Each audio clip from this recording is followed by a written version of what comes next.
pipick upin na yung ating ano, tawag nito, cargo.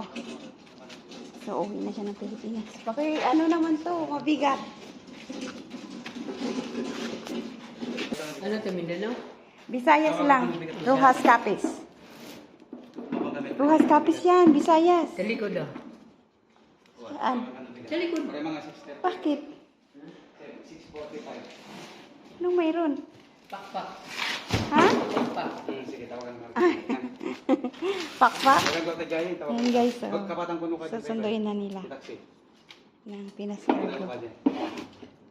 Aswang. Asya lang. Naaso siya ang Ganun, aswang ka. oh, naaswang ako. Oh, hindi, sarado mo na. Kasi anong maraming lamok. Oh, baka magkuha ng amo. Ano sila dyan, naglalaro kasi sila dyan. Hindi, magdulat ah. Kung wala lang sila, pwede. Ano ah? Nada? Makain sila. Isang address lahat ha? Oo. Magkano yan? Bago ni. Dili. Pero okay pa. Oo, mga sa kanila pag nagpapan. Hindi, sayang bagungkuan. Na Minimum din 100 ha? pang-anim ko na nga yan eh. Di ba sayang bagungkuan? Oo nga.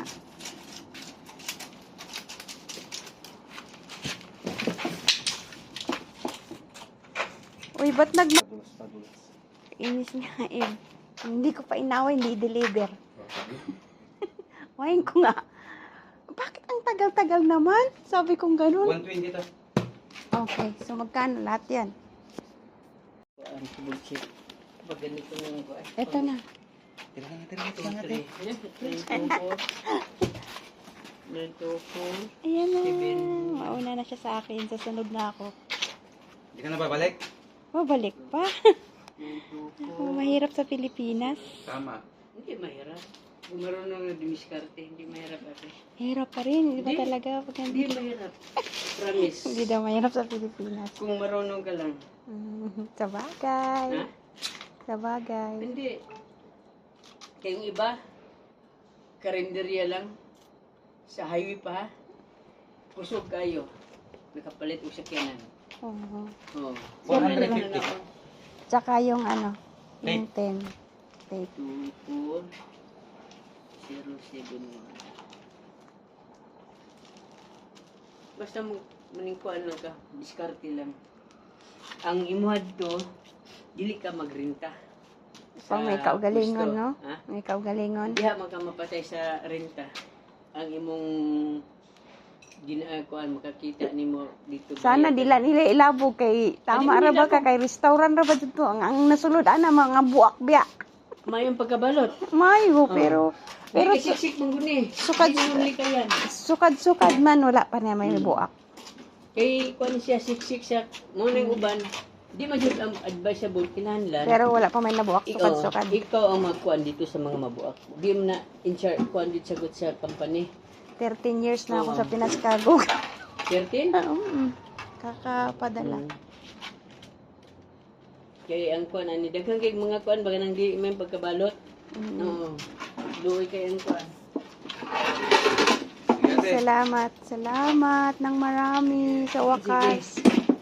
Na-pick up din. Oh, kita dito sa agda-agdaw ka? Dili sa Tagum, brako, sa Tagum. ka. Pero mag-business ka sa Tagum. Dili sa Rojas Capiz, taga dito man ko. Dito na. Dito man dito man ang balay. Sige ate. Sige, salamat. Salamat po. Ayun na guys, yung sasakyan nila. Pinas Cargo nilang makita kasi madilim na. Bye-bye. See you Pilipinas.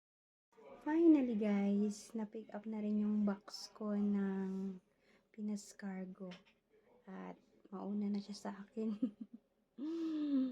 Sa wakas, talagang aalis na yun. So, antayin ko 60 days. 60 days yun siya bago makarating. Sana ingatan nila yung box ko. Kasi marami yung babasagin. Sana hindi. Pero, sinave ko naman siya. Nilagyan ko ng bubble wrap. Talagang may damit pa para pag mauga-uga siya, hindi siya magkiskisan. Hindi, kasi babasagin nga sila yung nandoon sa loob. Halos mga gamit na nabili ko. So, yun na nga. Sana ingatan nila yun dahil excited na akong buksan yun. Doon. Kaya, pinauna ko na siya at susunod na ako. Thank you, Pinas Cargo. Sa wakas, na-pick up nyo na rin. Ayan na nga guys, hanggang dito na lang aking vlog. Maraming salamat sa inyong lahat. At kung bago pa lang pala kayo sa aking channel, please subscribe my YouTube channel, Riz Venus, at pakiclick na rin ang bell button para updated kayo sa aking videos na ina-upload. Maraming salamat. See you in my next vlog. Bye!